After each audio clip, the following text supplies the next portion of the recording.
Hello, dear friends. Impartiality and fairness is the most important thing when it comes to time of reckoning. Opinion piece. Justice is virtue. The end is near.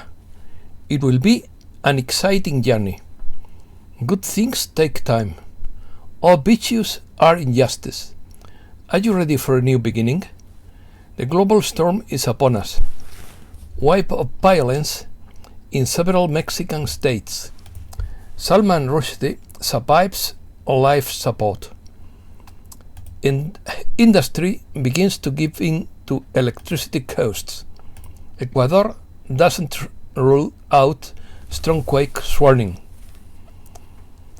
Facebook and Instagram to censor political posts in Brazil. Let's start. Justice is depicted as a maiden wearing a blindfold, a scale in one hand and a sweat in the other. The blindfolded eyes are intended to emphasize that justice doesn't look at human beings but at the facts. It's to say that the law must be equal for all human beings. The scales represent the judgment that will be determined by placing arguments and evidence on either side of the scales. The sweat expresses that justice will punish the guilty. Justice is a moral principle of law, reason and fairness that leads to the determination that we should all live honestly. In Christianity, it is one of the four cardinal virtues, which consists in the constant and firm will to give God and to one's neighbor what is due to them. In quotes, "Blessed are those who hunger and thirst for righteousness, for they shall be satisfied," said Jesus. Justice was born out of the need to maintain harmony among humankind. It is the set of guidelines and criteria that establish an adequate framework for relationships between people and institutions, authorizing, prohibiting, and permitting specific actions in their interaction. Justice has also been understood as a humankind virtue, which can be defined as the art of doing what is just and giving everyone their due. Justice is the virtue of complying with respecting the law. It is to demand one's rights. It is to grant rights to an individual. Justice is ethics, fairness, and honesty. It is the constant willingness to give to each his due. It is that feeling of righteousness which governs conduct and makes one abide properly by all the rights of others. All virtues are included in justice. In short, true justice is the art of giving what is just to an individual, based on the principles of the art of law, without any kind of discrimination or preference towards any person. Otherwise, one would be giving a false justice, and it couldn't give to each one his due, but give to him what he is entitled to, depending on his money, social position, or race. Plato defines justice as a social harmony for the organization of his ideal city, in which philosophers become the most just and wise rulers, instead of elected, opportunistic, and corrupt politicians. Justice, according to need, holds that those who have the greatest need for a good should possess the greatest allocation. Merit-based justice holds that those who contribute most of the production of goods and wealth should also have a greater share of them, but everyone should have their basic needs met. A report. Good is slow and evil is fast, but it is doomed to failure. Good things take time, but the end is near. Are you ready for a new beginning? The attempt to delay the unavoidable justice will fail. We, the village, we, the people, are the cure and the solution. How will justice be done and by whom? It must be done according to the rule of law. It must be proven in court and there can be no mistakes.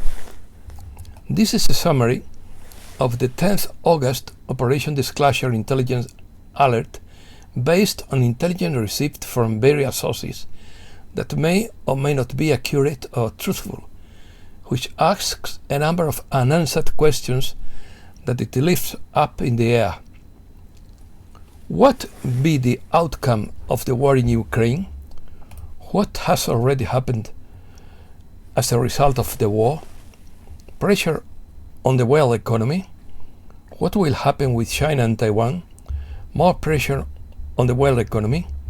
Will Taiwan ever be recognized by the United Nations? What will become of North Korea? Will Korea remain divided forever? Will Korea follow after Ukraine and Taiwan? Is this the clique's plan or the coalition's? What is the real purpose of the round letter?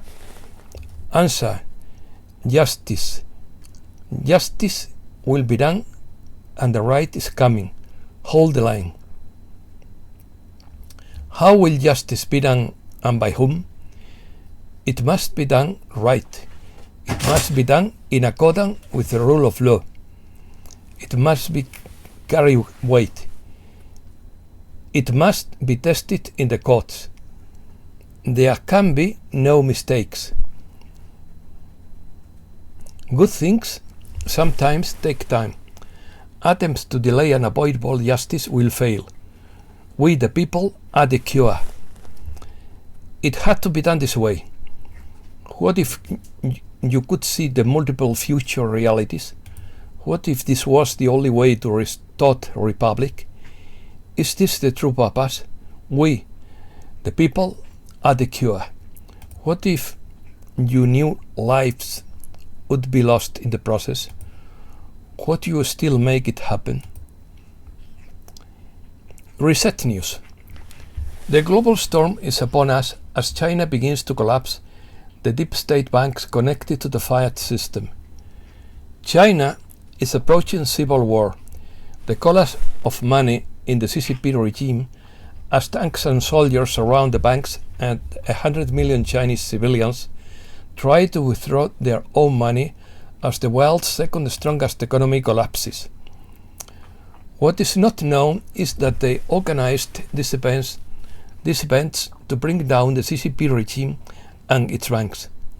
After the collapse, the new gold-backed system will be in full effect throughout China.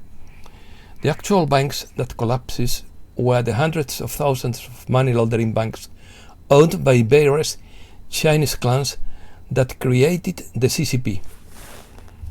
In the last 6 weeks, several Chinese generals have been replaced and President Xi has installed loyalists among the 31 provinces.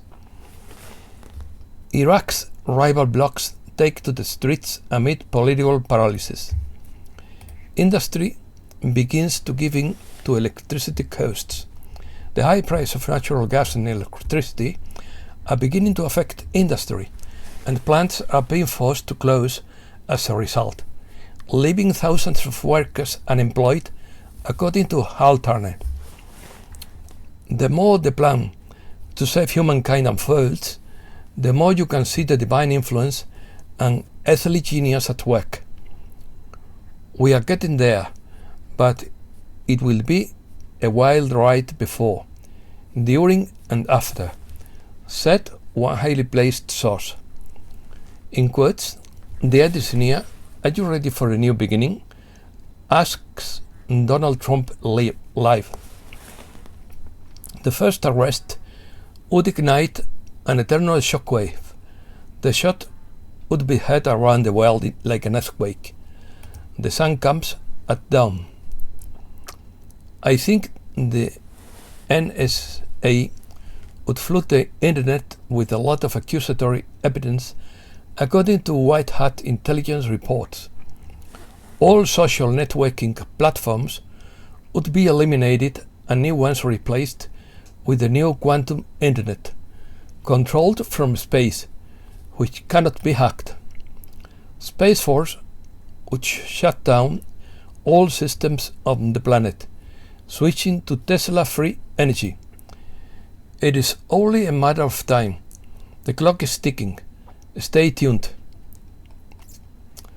Davos Forum now wants to automate censorship with artificial intelligence powered by subject matter experts, in quotes. The Bank of Spain recommends changing your mortgage from variable to fixed rate. A good advice. Symbolic act. A replica of the Tower of Babel was burnt in Russia in the Kaluga region. According to biblical tradition, the Tower of Babel is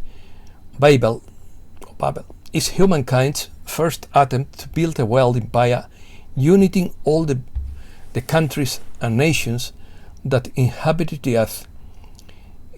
It is humankind's first attempt to defy God and take his place.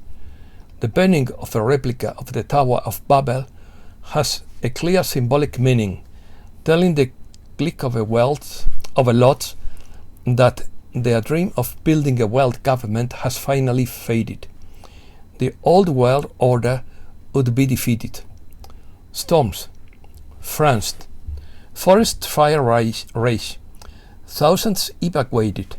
Huge fires have destroyed 16 houses and 6,000 hectares of forest in the southwest Gironde region of France, with more than 8,000 residents forced to evacuate. Firefighters stabilized the huge blaze in the French department of Gironde. Italy. Apocalyptic storms sweep through Italy's Avellino region. Flash floods submerge houses and rubbish trucks. Yellow alert for heavy rain at the height of Ferragosto in Italy. Heavy rainfall causes severe flooding on the western coast of Calabria. Canada. Major power outage hits downtown Toronto. Brazil. Aerial images showed the city of Joinville, the largest city in Santa Catarina, flooded by rainwater left behind by an extratropical cyclone on Wednesday. USA. Writer Salman Rushdie survives on life support after being stabbed. Charges filed against man who stabbed writer Salman Rushdie. His name is Hadi Matar, and he is remanded in custody without bail. The Justice Department asks to release the search warrant for Trump's mansion. Trump cooperates with justice and agrees to the publication of the search warrant for his house. The unintended consequences of the Trump raid that could put the Democrats in trouble.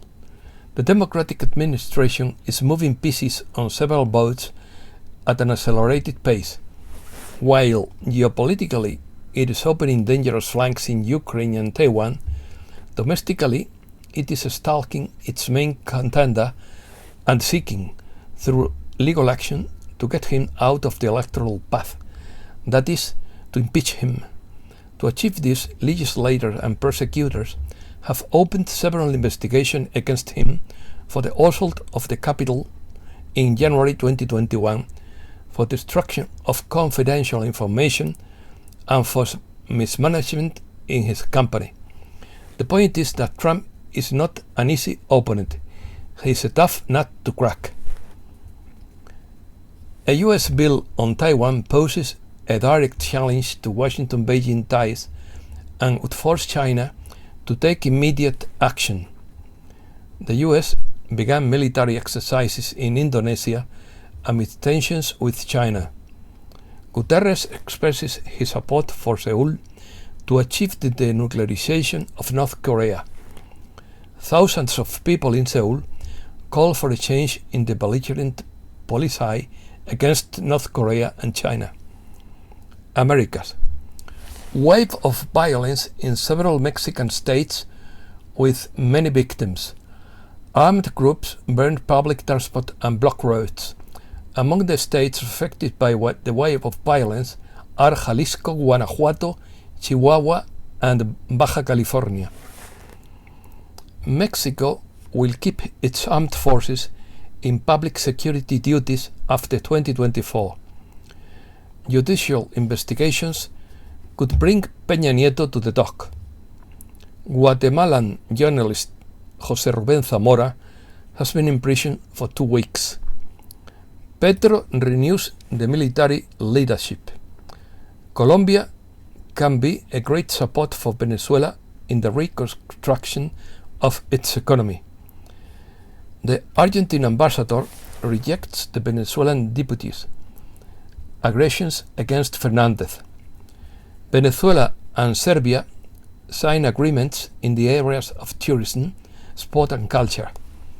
Venezuela and Serbia make progress in agricultural technology cooperation projects. Uruguayan economist Enrique Iglesias calls for a less silent and more dynamic America. Former Paraguayan President Lugo, a critical patient in a stable condition after surgery. Ecuador doesn't rule out a strong earthquake in the face of a swarm off the coast. Peru's president seeks oxygen before the cuts as he appeals to demobilization.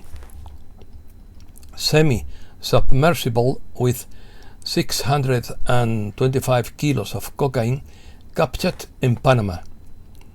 Experts call for solidarity with the victims of Mara gangs in El Salvador. A Nicaraguan bishop calls the situation of his colleague in Nicaragua a kidnapping.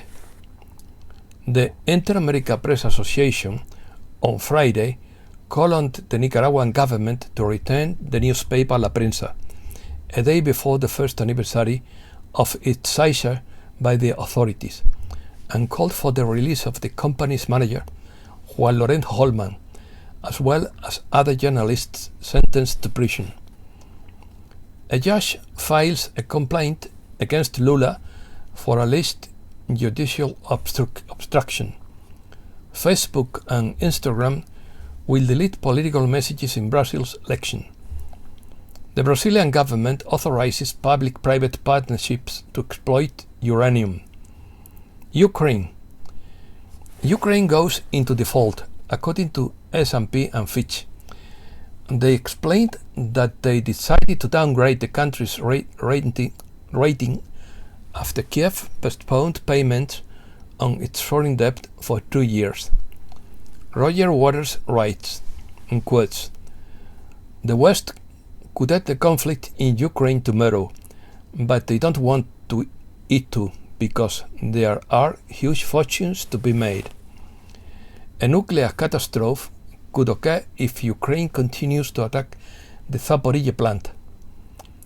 A turbine at the hydroelectric power plant in Kherson province is shut down after Ukrainian missile attacks.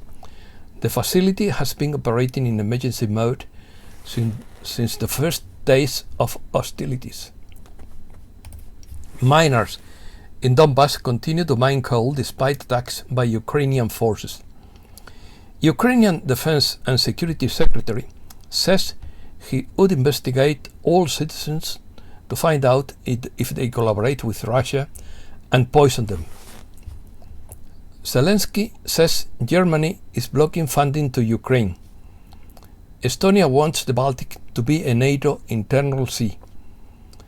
Estonia says it will be able to close the Gulf of Finland to Russian ships. Russia demonstrates its new control system for artillery, howitzer and multiple rocket launcher complexes in action. The army plans to install the system of armored vehicles, which will increase their mobility and expand the capabilities for their use. China launches a magnetic levitation train that floats without wasting energy. The permanent magnet technology it uses is fast, cheap, safe and reliable. Monumental ascent. Note that the higher dimensions are also ascending, whole dimensions, throughout the universe. Once again, their scope defies my mind. We are the prototype of a new level and type of spiritual movement on the soul's journey to God again. This new form of ascension will spread sometime in 200 years. The space is new, the rules have changed, and everyone sometime in the future will join us. Earth is the prototype. Earth is the focus group. It is the great leap into the unknown. Like a baby taking its first steps, we are held by our Mother Earth and by millions of star beings surrounding the planet in craft, all the spiritual side of life, to ensure that this event happens. All are here to create this new space and this new form of ascension. Interview with David Icke. David Icke, in an interview on August 6th, where he discusses his new book, The Trap, raises intriguing questions and postulates about reincarnation. He points out that the evidence for reincarnation is very strong and convincing, and he believes that reincarnation is real. In quotes, I began to wonder what the spirit world was all about. He talks about reading many people's experiences of returning through hypnosis to an intermediate state between lives, between spirit and this reality. He points out that the afterlife, as many describe it, is also a hierarchical prison. Individuals almost uniformly describe the experience of going before the elders to discuss the previous life and so on. As David Icke says, in quotes, we are consciousness. We are all that is or was or could be, eternal spirit connected to all that is. He wonders why a limitless soul like us would choose to repeat seemingly endless incarnation on earth, never graduating from this so-called school of suffering. I wonder too. Thanks a lot, dear friends.